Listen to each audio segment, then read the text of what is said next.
In the fall of 1995, a serial killer was on the loose. Crossing the country, he lured women with his charm and then struck. Each time, he vanished before police could catch him. The FBI and police detectives needed to stop him before another victim met this deadly stranger.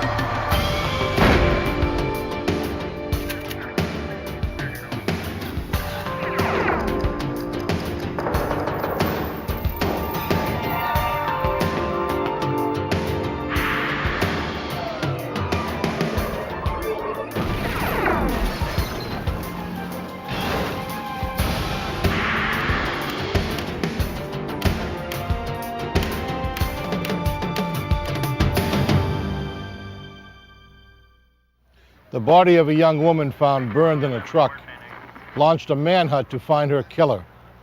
When more bodies began to turn up across the country, the FBI believed the cases were linked. Investigators had a suspect. They just couldn't find him. I'm Jim Kallstrom, former head of the FBI's New York office.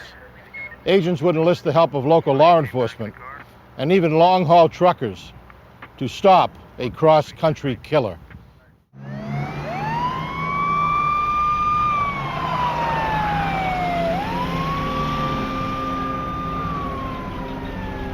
In the early morning hours of September 29, 1995, the Los Angeles Fire Department responded to a vehicle fire at a hospital in Van Nuys.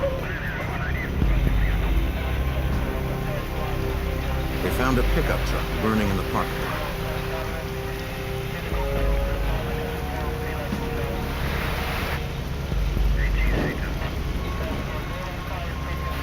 When the flames were extinguished, they found human remains. Firemen contacted the Arson and Homicide Division of the Los Angeles Police Department. Homicide detectives responded to the scene and were briefed by uniformed officers already there.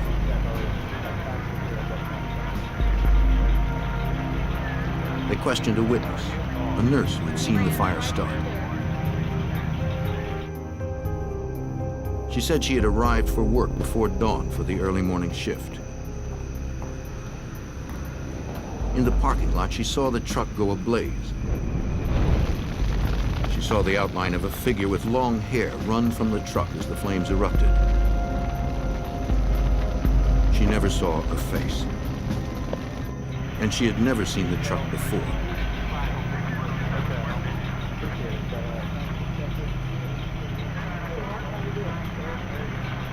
Investigators inspected the vehicle. The pattern of fire damage indicated it had begun in the cab and had burned very quickly. Investigators believed it had been intentionally set. An accelerant had been used, probably gasoline. The body inside appeared to be a female, but it was burned beyond recognition. Some items survived the fire, including a backpack, a camera, and a roll of undeveloped film. Technicians recovered several documents that bore the name Sandra Gallagher.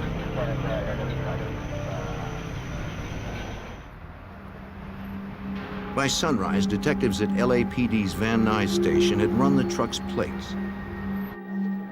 Okay, I'll call back. Through DMV records, Detective Mike Koblenz was able to confirm that Sandra Gallagher owned the truck. We'd done some work at the office and learned that she was in fact married to an individual, Steve, who lived in the Los Angeles area. We attempted to contact him and made arrangements to interview him at Van Nuys Station. Detectives suspected it was Sandra in the truck, but identification through dental records would take a few days. Thank you. I have some things I'd like you to look at. See if you can tell me if they recognize. Since the body was too damaged to identify, detectives asked Stephen Gallagher to look through the recovered evidence. You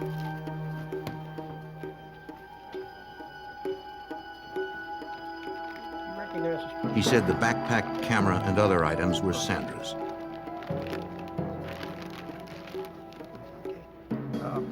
police department had developed a roll of film that survived the fire. Wife and somebody. Stephen identified his wife in the pictures. Most married homicide victims are killed by their husbands. We were having a few problems.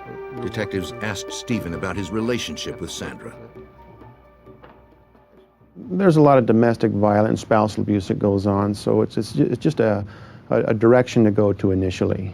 In our case, as it related to Sandra Gallagher, once again, we wanted to eliminate the husband as a suspect and determine a little bit more about our victim, Sandra. Stephen said he had seen his wife on September 28th, the day before the truck fire. Exciting. It's been happening. What about you? 60 hours. That day, the couple had met for lunch. My brother may be getting a promotion. He's going to get He a and promotion. Sandra were experiencing marital problems, and they had spent the last couple of nights apart. He should know, I would say, week after next. They had talked about reconciling, Who was that guy I saw at the bar with the other night? The big guy in the leather jacket? but things were still strained between them. It's none of your business, okay? What was your relationship? Stephen told detectives he last saw Sandra around 2 p.m., though he heard from his wife later that evening. He split apart for a bit. Still trying to work. He said Sandra called him from a local bar called McRed's. I know. She was very excited and told him she had won $1,200 in the lottery. I was over my brother's. Since that call, Stephen hadn't heard from his wife and had no idea where she had gone. There were a few other people. Detectives had to corroborate his story. Once he mentioned the bar McRed's, that was our direction. We wanted to get in there, find out who was the bartender, who the owner was, who was there that particular evening, and who could identify some photos of Sandra that we'd gathered from the truck. LAPD detectives visited the bar.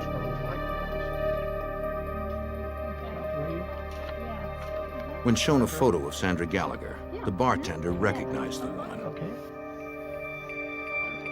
What can you tell me about her? She knew her by her nickname, Night, Sam. She had a lottery ticket. Hey. Guess what? The bartender confirmed that Sandra had been in the bar on the night of the 28th. She had told everyone about her lottery win. Yeah. Some customers overheard the detectives' questions and said they had also been in McRed's that Can evening. you tell me about her when she was in here the other night? They also remembered Sandra and recalled one man who talked with her that night. These people in the bar had mentioned to us that they recognized the photographs, and they identified the photographs as a female by the name of Sam. This is the name that they knew her by, was Sam. And everybody had mentioned she was with a person by the name of Glen. Yeah. They described Glen as having long blonde hair and a beard. He'd been coming in regularly for the past few days.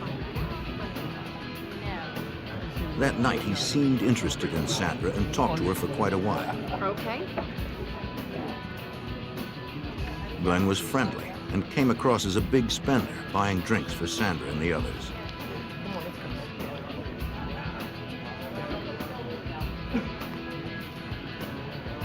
Yeah. When the bar closed, Glen had asked Sandra for a ride home. That's a big hint. I think we gotta get out of here. He said he lived nearby. Let's do it. She agreed to drop him off, and they left together. The customers hadn't seen Glen since that night. Yeah, she took him home. Do you know where he lives? It was about 5 minutes. They believed Glen's last name was Rogers, but they weren't sure. Or what time did Their description of him matched the one of the man seen fleeing the burning truck. he leave? If you think of anything else, please call me. Detective Koblenz would check the lead. For your help. Thank you. Through department sources, we're able to identify Glen Rogers as a resident in the Van Nuys area. And we're able to obtain photographs of Mr. Rogers. These photographs, in the next day or two, were shown to various witnesses at the bar in the form of a photo lineup, and Mr. Rogers was identified in this photo lineup as the person being at McRed's with Sandra Gallagher. Detectives secured a search warrant for Rogers' apartment. It was only a few minutes away from where the truck had been burned. LAPD, search warrant! They didn't know if Rogers was inside, perhaps with a weapon. Uniformed officers entered first to clear the apartment. Talk with. Rogers wasn't there. Come on, check out. It looked like Rogers had cleared out in a hurry.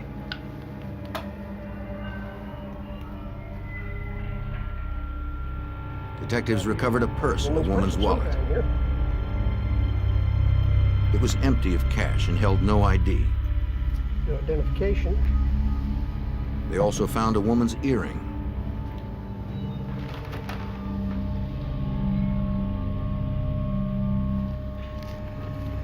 The earring became significant in that her husband, Steve Gallagher, identified that earring as one that he had purchased as a pair for his wife a couple months earlier.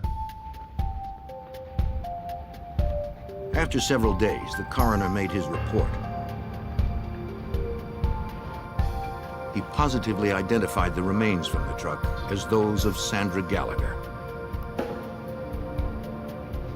He determined that she had not burned to death.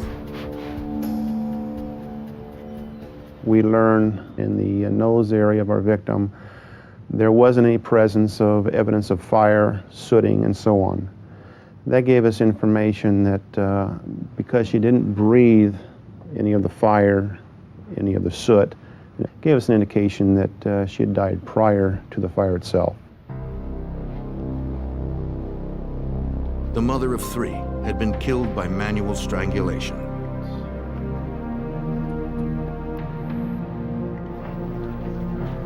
Los Angeles detectives charged Glen Rogers with Sandra Gallagher's murder and issued a warrant for his arrest.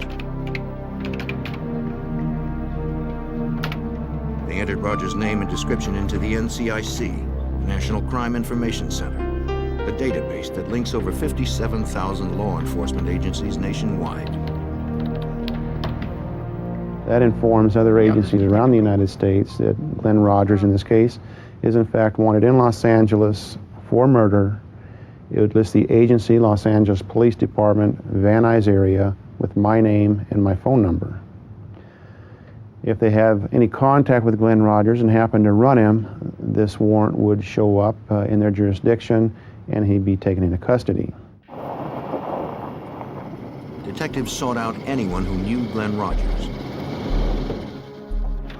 They learned he frequented local bars and worked odd jobs, mostly in construction.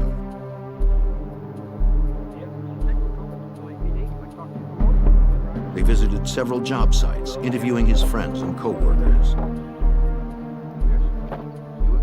Through witnesses and friends, we learned that Glen did have a temper, and that when he drank, he did become enraged.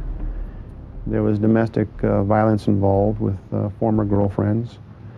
So we knew we were dealing with someone who could become violent, and generally violent when he drank, as it was in our case with Sandra Gallagher.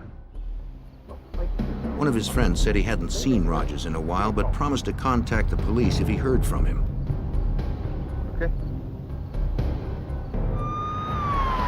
A few days later, Rogers' friend called. He said Rogers had phoned him from a motel outside Jackson, Mississippi. Local police talked to the motel manager, who told them Rogers' room number.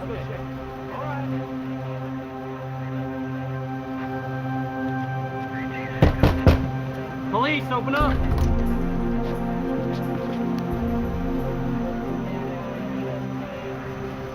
The room was empty.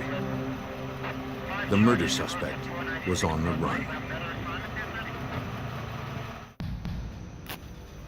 In the fall of 1995, the search continued for Glen Rogers. Police believed he fled California after killing a woman there on September 28th. A tip led to a Mississippi motel, but Rogers had disappeared before police arrived. No, he's not here. Police issued an APB locally. They hoped someone would spot the suspected killer before he left the area. Days later, on November 3rd, 1995, Jackson, Mississippi detectives responded to a murder. Family members had found Linda Price dead in her bathtub.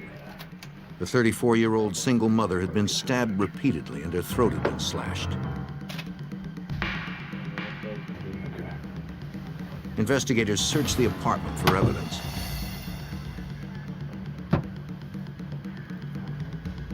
Technicians photographed the scene and lifted numerous latent fingerprints. They found no murder weapon. No valuables seemed to be missing. There was no apparent forced entry, and the killer had locked the door when leaving. The details of the crime scene led Jackson homicide detectives to conclude Linda Price had been killed by someone she knew. In the morning, they interviewed her mother. Perhaps she knew the killer as well.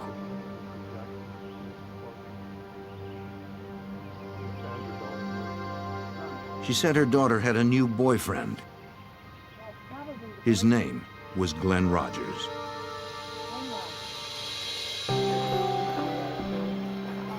A month earlier, on October 3rd, Linda had met Rogers at the Mississippi State Fair where he had been working. He was charming, and Linda fell for him right away. That's pretty close, huh? They soon rented an apartment and moved in together.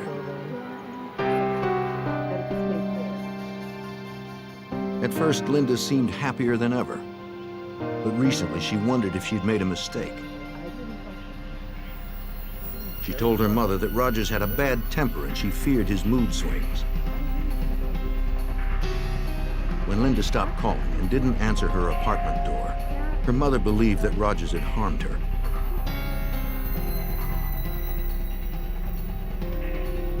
Again, Rogers was nowhere to be found. Jackson detectives believed he had left the area.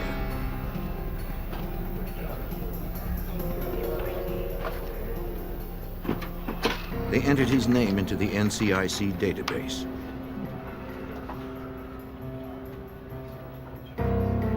Learning Rogers was wanted for murder in California, they contacted Detective Mike Koblenz in Los Angeles. Jackson, Mississippi at that time contacted me, informed me of a murder they had, and they wanted more information on Glen Rogers as he was a possible perpetrator in that case. The murders followed a pattern.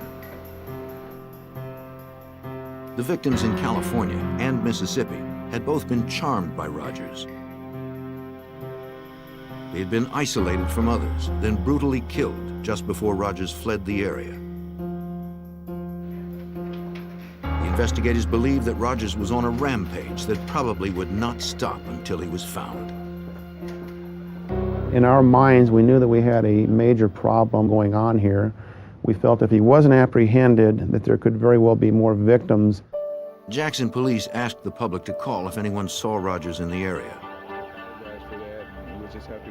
Witnesses reported sightings, but Rogers stayed one step ahead of authorities. The detectives contacted the FBI field office in Jackson. Hey. Got three other pictures from the crime scene. I think we're going to find. They believed Rogers had left the state like he did after the California killing. Agents filed a federal warrant for unlawful flight to avoid prosecution. Perhaps federal resources could help stop the killer. FBI Special Agent John Huber helped coordinate the multi-state investigation. This case was very high speed, very fast. The murder he committed in Jackson was on November 3rd, it was Linda Price. Subsequent to that, he committed another murder on November 6th. On that date, police in Tampa, Florida responded to a murder scene at a local motel room that had been rented by Glen Rogers.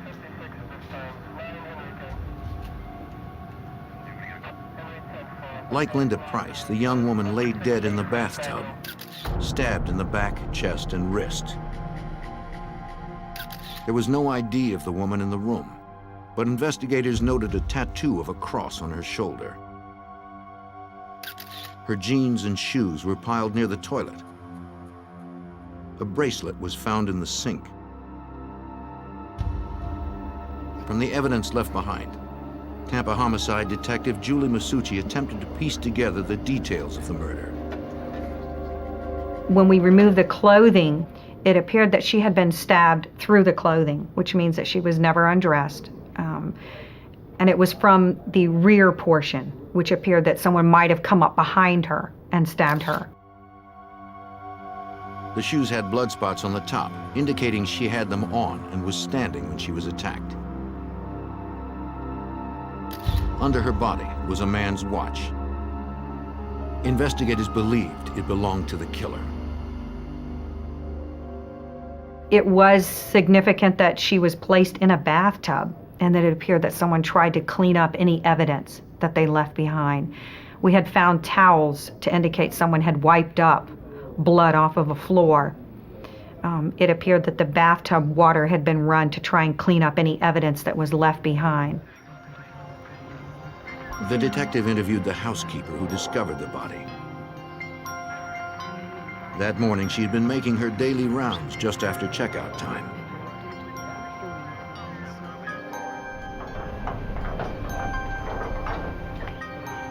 Outside room 119, she spotted a handwritten "Do Not Disturb" sign. Housekeeping! She said she didn't clean the room the day before because she saw the sign and wanted to respect the privacy of the people staying there. On this day, the occupants were scheduled to have checked out.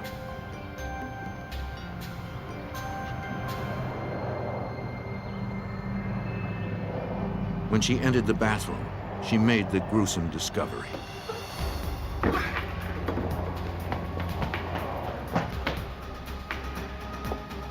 Detectives asked the motel manager if she knew about the people staying in room 119.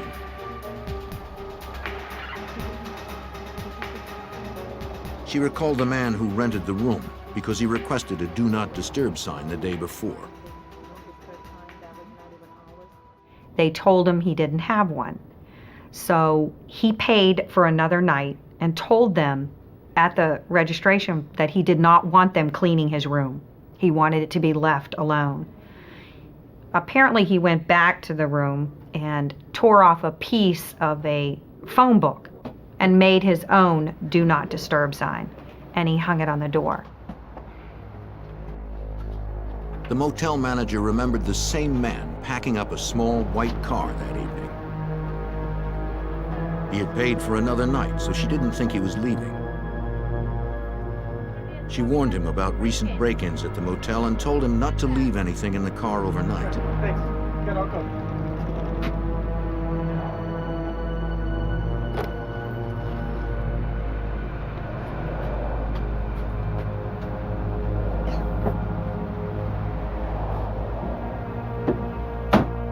The detectives checked the office records, finding the registration card for room 119. It had Glen Rogers' name and signature on it. Technicians would later recover prints matching Rogers from the card. Detective Masucci ran a computer check and saw the California and Mississippi murder warrants. She contacted the other agencies and the FBI. Then we started to realize very quickly into the investigation that there was a possibility that this man, Mr. Glen Rogers, was a serial killer.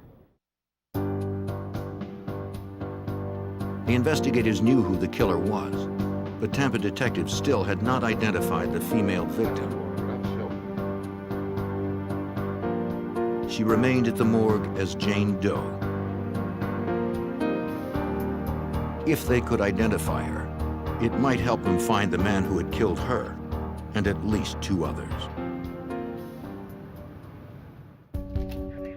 In the fall of 1995, after linking murders in California, Mississippi, and Florida to one man, the FBI and local detectives searched for accused serial killer Glen Rogers.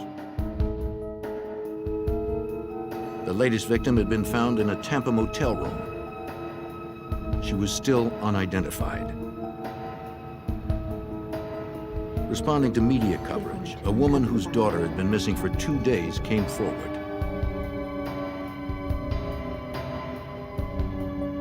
She positively identified the body of her daughter, Tina Marie Cribbs.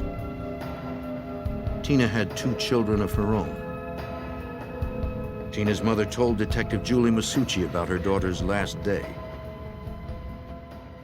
We learned that Tina had worked and that she went to the Showtime bar, which is in Gibsonton, and she met some friends there. She was supposed to meet her mother there. Apparently it's like a family bar where a lot of people go and there's televisions in there and they just go and gather and talk. Detectives visited the Showtime bar.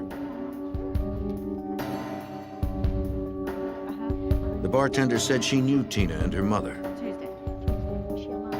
She confirmed that Tina had been in the bar on November 5th. The bartender also remembered that a man named Glenn was there the same night. How you nice ladies doing? He talked with Tina and the Let others. me do it for you. Let a good time roll. You want bartender? They bought a round of drinks with a $100 bill. The bartender said the man was very friendly and won Tina over quickly. She started talking to a gentleman that was... Eventually, he asked Tina for a ride home. He said his motel room was close and promised Tina would be back in time to meet her mother. Everything's taken care of, right? All right, great, thanks. Tina finally agreed and told the others she'd be right back. When the mother came to the Showtime bar, she sat there and waited, and her daughter didn't show up. So she said she started beeping her to find out where she was. And she said that she had such a close-knit relationship with her daughter that she immediately knew something was wrong when she didn't answer her pages. Detective Masucci also learned that Tina owned a white Ford Festiva, the same kind of car the Tampa motel manager had seen Rogers packing with suitcases. She updated the NCIC report on Rogers, adding the Festiva and its license plate number to the fugitive's information.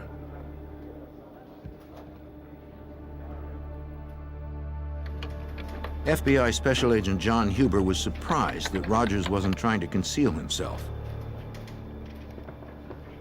Glen Rogers seemed to not care if he would get caught or had no fear of the law. He would always use his real name when dealing with people and checking into motels. He would drive cars that weren't stolen, either belonged to the victim, which he could easily be linked to, or his own vehicle. He didn't seem to care. If people knew what was happening, he wasn't trying to hide. The search for the serial killer hit the news. TV stations across the Southeast broadcast pictures of Rogers, asking anyone spotting him to call authorities.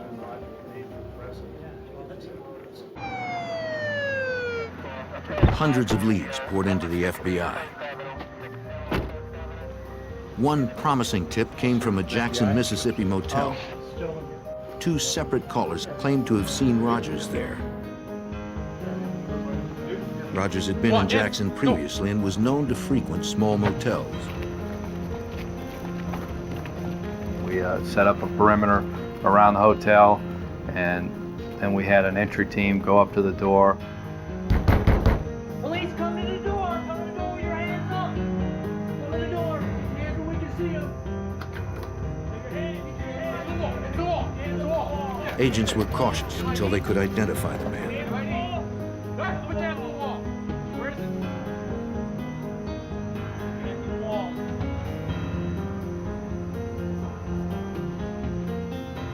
We identified the person that resembled Rogers and determined that it was not him. We then later searched the entire hotel and began searching the hotels in the immediate vicinity, but didn't find him.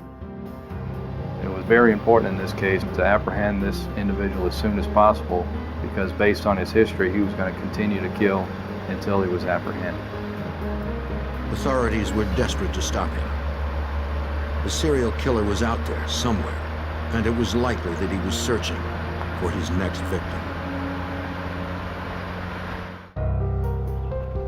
In the fall of 1995, suspected serial killer Glen Rogers had been last seen in Florida.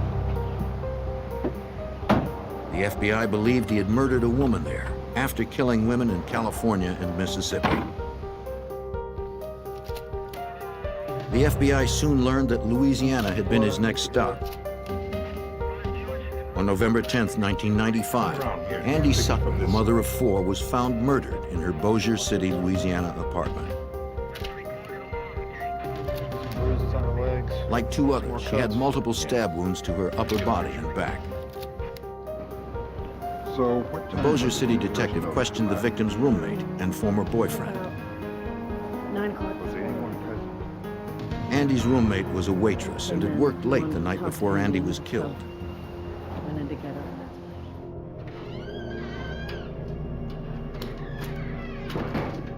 When she returned home in the early morning hours, she heard the bedroom door close.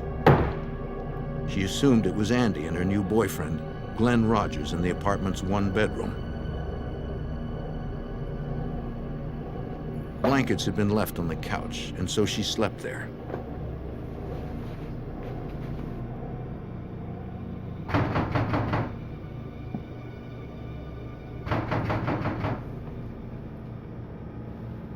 After daybreak, she was awakened by someone at the apartment door.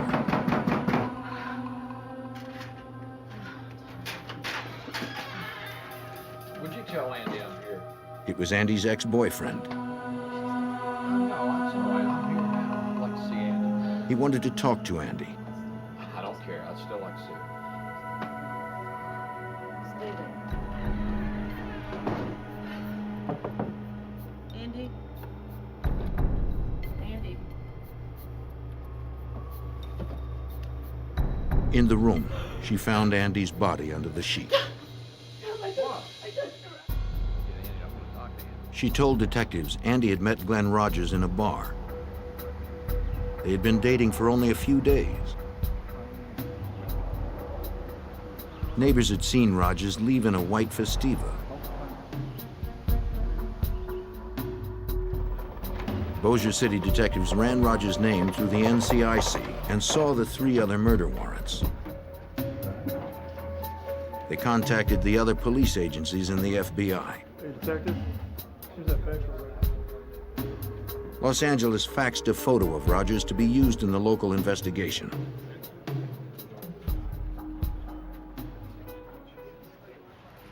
Louisiana television stations picked up the story. Viewers were asked to be on the lookout for Rogers, but they were warned not to approach the deadly fugitive.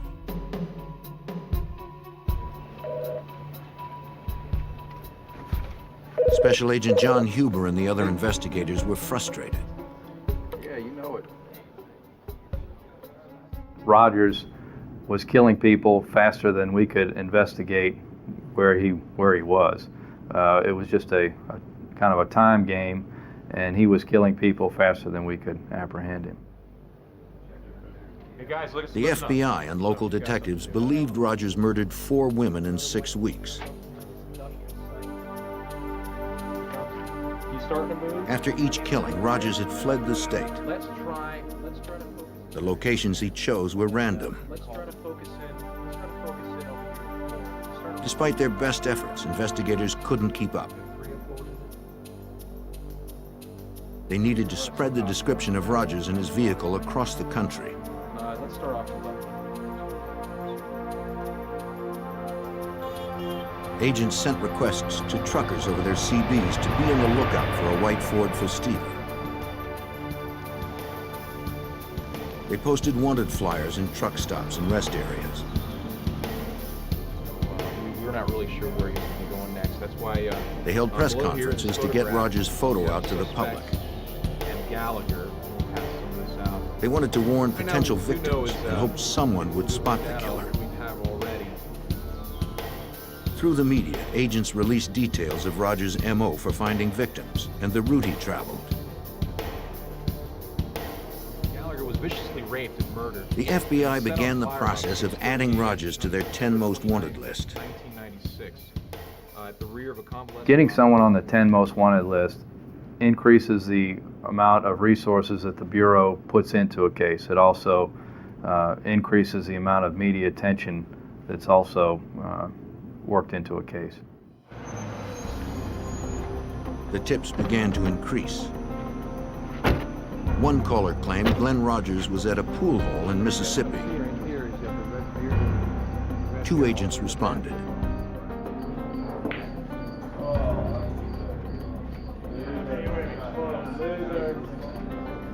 One of the pitfalls of an intense media campaign are the many false sightings that well-intentioned citizens call in.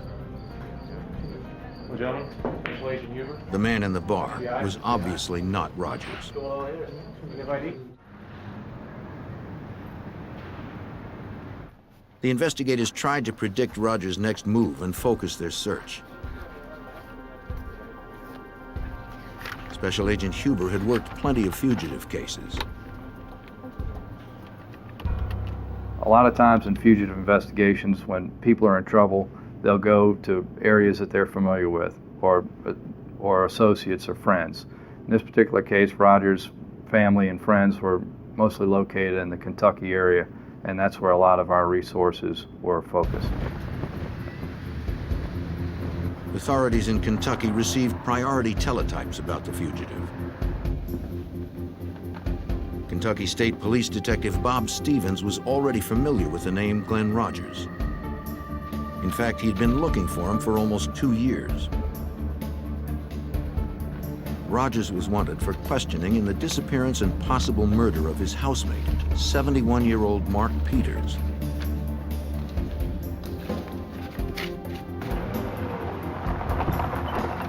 Almost 2 years before Glen Rogers' cross-country crime spree began, his brother had called the Kentucky State Police. Yeah, glad you're here. The body had been found inside his family's cabin.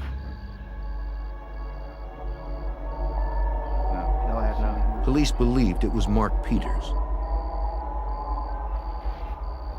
Peters had last been seen with Rogers. The cord tied around the corpse's hands and feet matched one found in the home the men shared. Authorities could not determine the cause of death, and they couldn't find Rogers. 1029 on its plate. The case is still ongoing and still pending. We had one suspect, which was Glen Rogers. We weren't able to track Rogers real well due to the fact that he traveled by Greyhound bus, by tractor trailer, cars. It was hard for us to track him. So we had a hard time trying to know where his next step was. Still, the investigative focus in Kentucky paid off.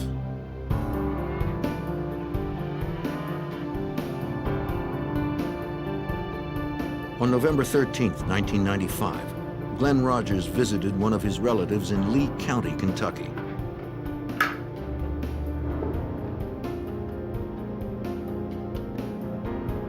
When he left, she called the Kentucky State Police. Hi, I think you're looking for my nephew.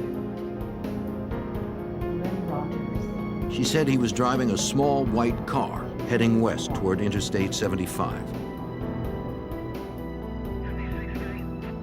When Detective Stevens heard that Rogers was sighted nearby, he set up on the road he believed Rogers would take to I-75. It wasn't long before a white Ford Festiva drove by. The detective began following. I wanted to make sure that this was Glen Rogers, not somebody else that I had actually followed in behind. So I pulled out behind this car. When I ran the car tags actually came back stolen. So I began to follow him. I was able to get up, pull up beside him like I was going to pass him. When I looked over, I could see who it was, and the picture I had of Glen Rogers matched the driver.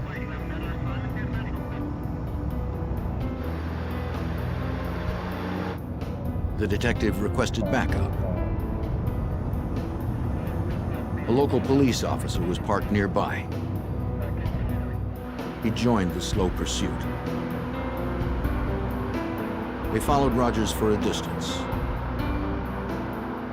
I think he was kind of watching me, and I was watching him. And I think by then he must have pretty much figured out that he had a police officer behind him. So we pulled up to a stoplight, and he ran the stoplight, and pretty much ran some people off the road as he was going through the stoplight. I fell in behind him at that time and activated my emergency equipment.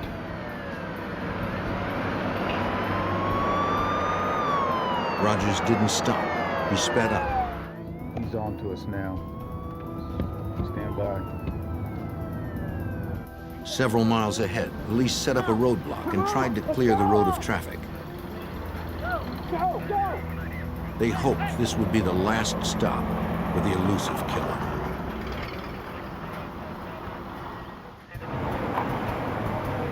On November 13th, 1995, Kentucky State Police set up a roadblock in an effort to apprehend suspected serial killer Glen Rogers. Armed officers waited at the roadblock. Shoot his tire! Shoot his tire! They fired at his tires, but they didn't stop the killer. Detective Bob Stevens was close behind. We followed him down the road. He had run several cars off the highway, ran a school bus off the highway. He was driving on the wrong side of the highway. And so it was determined that he had to be stopped. Sergeant Barnes was able to get up the other side of him, and when he came back, he tapped him, spun him out of the highway, off the highway into a ditch. They didn't know if the fugitive was armed. When I first approached the car, and I was one of the first ones to approach the car, you could see that he looked very upset, very aggravated that he was in the custody. He was very defiant and just didn't want to be taken into custody at that time.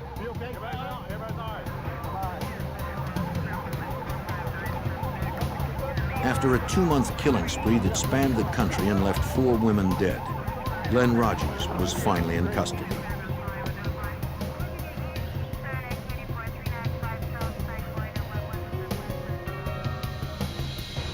The vehicle identification number of the white Festiva confirmed the car belonged to Tina Marie Cribbs, the victim in Florida. Technicians scoured the car for evidence. They found shorts with blood on them, a blanket, and a woman's purse. These and other items linked Rogers to the murders in Mississippi, Louisiana, and Florida.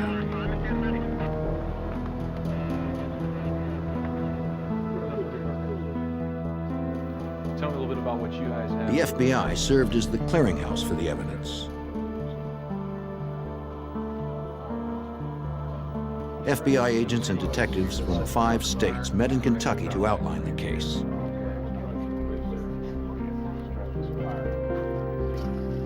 Special Agent John Huber helped plan the meeting. What they did do was put together all the information that everyone had, share information, and also that the FBI laboratory would process all the evidence in this case so that one agency would have custody of all the evidence and do the analysis. Agents and detectives agreed that their best case against Rogers was in Florida. Tampa detective Julie Masucci met with detectives and prosecutors to review the evidence.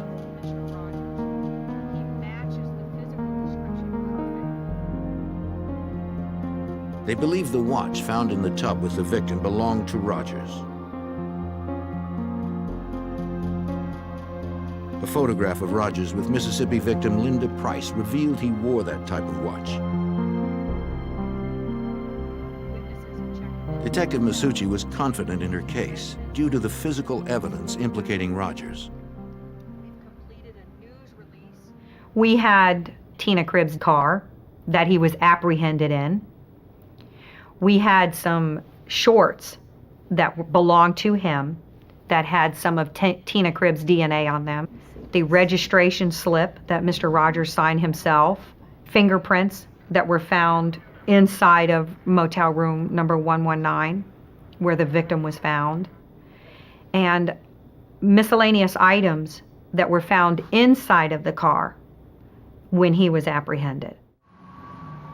On July 11th, 1997, almost 2 years after the murder of Tina Marie Cribbs in a Tampa motel room, Glen Rogers was convicted of first-degree murder and later sentenced to death in Florida. 2 years later, Rogers was extradited to Los Angeles to stand trial for the strangulation death of Sandra Gallagher, whose body was burned in a truck fire. She poured over the victim's body and in the cab of the truck. He was seen. Prosecutors outlined the victim's final hours for the jury. They showed that Sandra and Glen Rogers left McRed's bar together on September 28, 1995.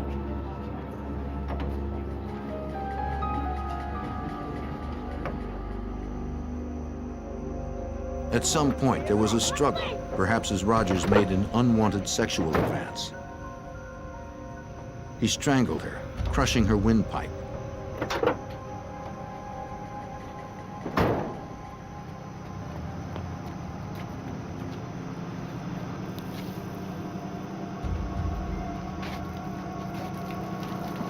Attempting to destroy evidence, Rogers doused Sandra's body in the truck with gasoline and set it ablaze. Then he ran.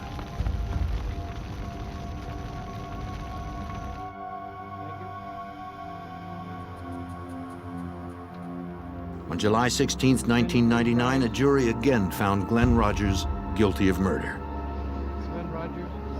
He was sentenced to a second death penalty in the state of California.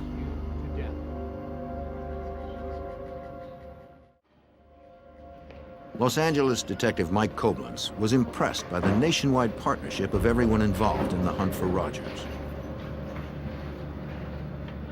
That's really what made this case come together, was the interagency cooperation, and not just in Los Angeles, but in Jackson, Mississippi, Tampa, Florida, and later Bossier City, Louisiana, the FBI, the press, the different news agencies that were able to get the information out.